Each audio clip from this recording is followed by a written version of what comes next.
자, 오늘 여기 제가 말씀드리려고 하는 것은 이념 전쟁보다는 역사관 이야기를 좀 할까 합니다. 더구나 경주니까, 경북이니까.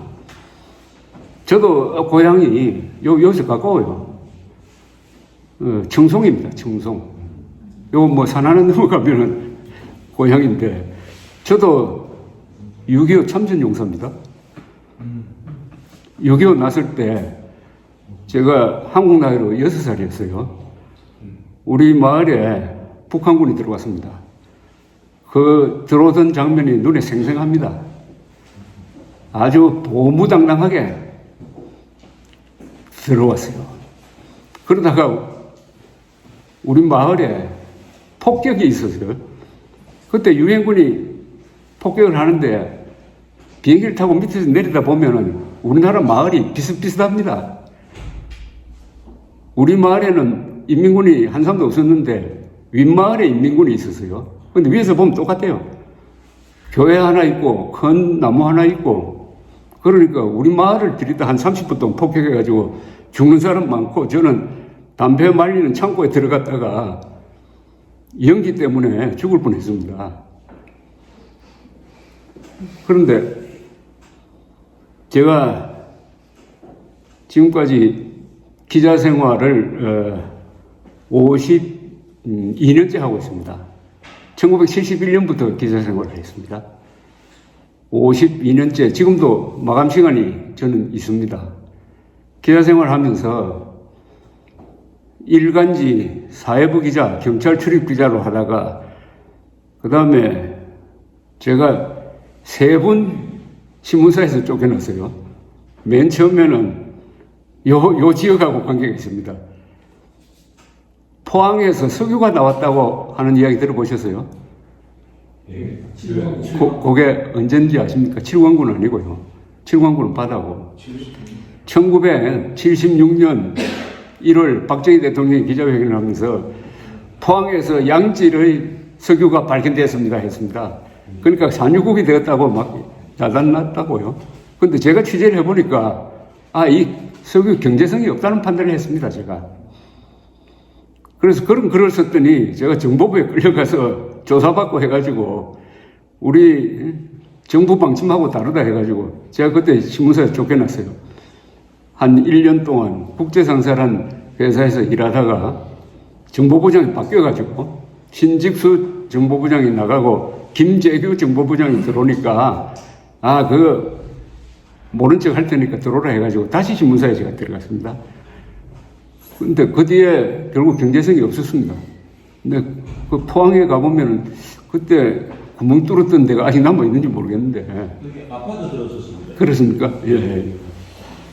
그게 이제 당시 정보부에서 위장회사를 만들어서 시출을 했습니다. 그러나 바다에서는 이제 나왔죠. 바다에서는 많은 양은 아닌데. 두 번째는 언제 또 잘렸느냐 하면 제가 광주 사태가 났을 때 취재하러 갔습니다. 회사에 병가를 내놓고 광주 사태 취재하러 갔다가 돌아오니까 왜 병가 내놓고 거기 갔느냐 해가지고 또 신문사에서 잘리고, 그 다음에 전두환 신군부가 들어오더니 저를 반정부 기자라고 찍어가지고 확인 사살을 했어요. 나는 이미 신문사에서 나갔는데 앞으로 신문사 언론계 취업은 안 된다 해가지고. 그래도 그 뒤에 3년 뒤에 또 조선일보로 들어가서 월간지 기자를 하다가 1986년 2월로 월간조선에 한국 내 미 CIA라는 제목의 기사를 썼더니 미국 정부에서 항의를 해가지고 또 안기부에 불려가지고 또 잘렸습니다. 제가 그래서 3분 잘리고 4분째 복귀해가지고 지금 기자생활을 하고 있습니다.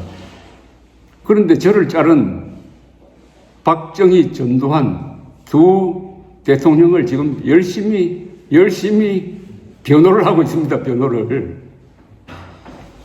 이게 대한민국입니다. 얼마나 이게 격변을 많이 하느냐, 많이 겪느냐.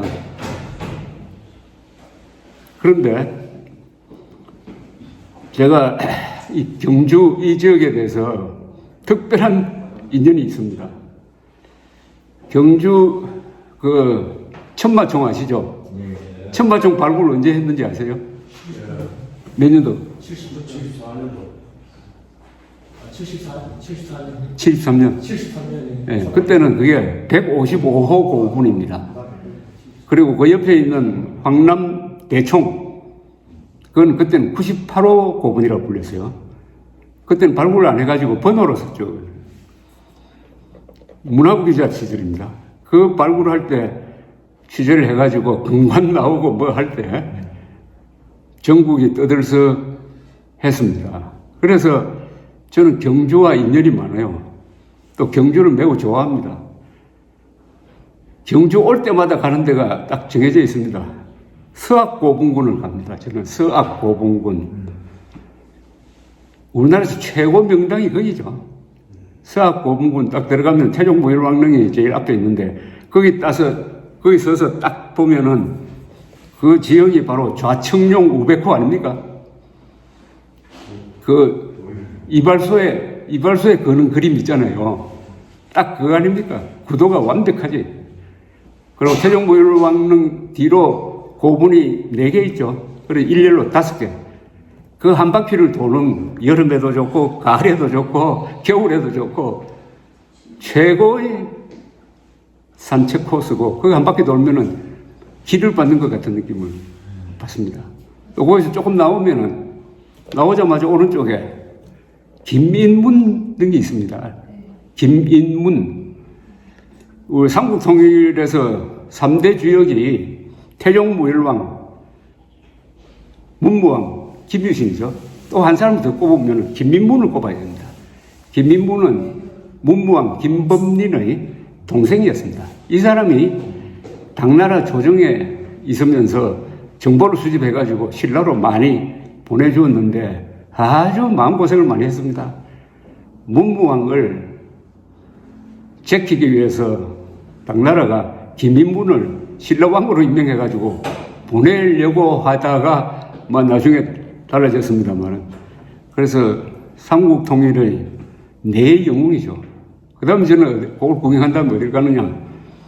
간포로 가가지고 태종무열 왕릉의 아들님 되는 문무왕의 정신을 모시고 있는 가문사지, 그 다음에 대왕암, 그걸 잘 내려다 볼 수 있는 데가 어디죠?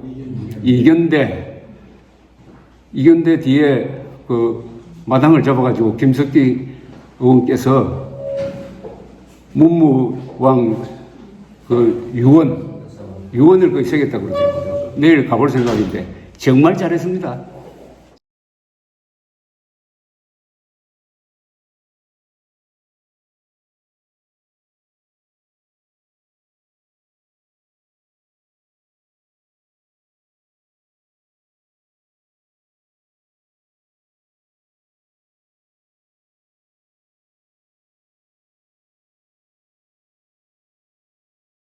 정말 잘했어요. 그걸 봅니다.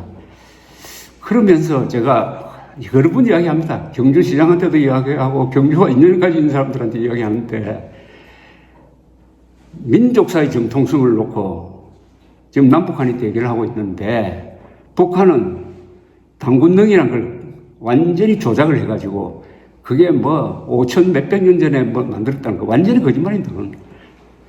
그래가지고 당군 고구려를 민족사의 정통으로 세우려고 하는데 발해까지 끼워가지고 우리가 그게 대응을 하려면은 어디가 있겠느냐. 바로 대왕암, 이견대, 가문사지 있는 여기가 민족의 성지다. 민족사의 가장 중요한 장소가 여기고 바로 또 석굴암하고 이어지니까 여기에 무슨 시설을 하든지 뭘 하든지 해야 된다라고 생각합니다. 가문사지는 여러 번 갔는데 갈 때마다 이렇게 굉장한 문화재인데도 불구하고 여기에 좀 기념관도 그 옆에 있어야 됩니다. 있고 해가지고 제대로 보여주는 그쪽을 어떻게 개발할 거냐. 왕경 지금 복원을 한다니까 거기에 중점을 둬야 되지 않겠느냐 하는 생각을 저는 가지고 있습니다. 또 태종부열왕릉 나오면은 조금만 더 가면 또 김효신 무덤이 있지 않습니까? 김효신 장군 무덤. 저는 우리 민족사에 가장 위대한 인물이 누구냐 하는 걸 저한테 물으라면 저는 이렇게 이야기합니다. 신라의 삼국통일을 주도했던 세 분,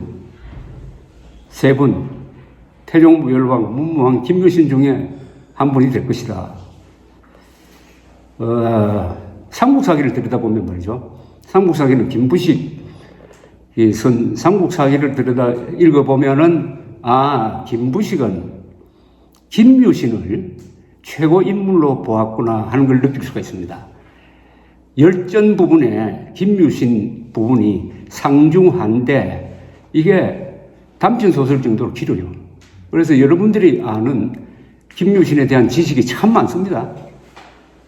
뭐 젊었을 때 연애해가지고 천관녀가 말이 그쪽으로 가니까 뭐 말 목을 쳤다든지 뭐 전투를 하다가 일찍 돌아왔다가 다시 또 나가는데 그 집 앞을 지나가다가 보니까 가족들이 저기 서 있으니까 글로 장군된 입장으로 거기 갈 수는 없고 야 그 우물물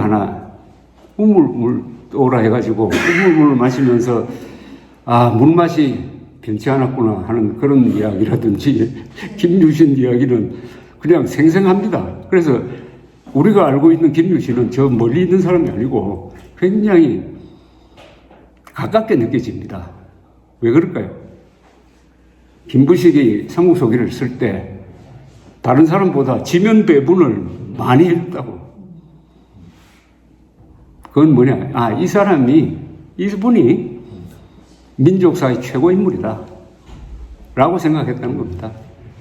오늘 그 광성 공원에 가셨다면서요? 그 꼭대기에 김유신 장군 동상이 있습니다. 그 동상 우리나라에서 제일 잘 만든 동상입니다. 그게 아마 북쪽을 향하고 있죠. 아마. 맞습니까? 네. 동쪽입니까? 북쪽. 그게 적혀 있는지 모르는데 박정희 대통령이 둘러보고 좀 그거보다 작았다고 그래요. 이건 인물에 맞지 않으니까 크게 만들어라 해가지고 그렇게 크게 된 겁니다. 김하상 치고는 우리나라에서 최고입니다. 그것도 박정희 대통령 또한 김유신을 최고 인물로 본 것 아닌가 하는 그런 생각을 갖게 합니다.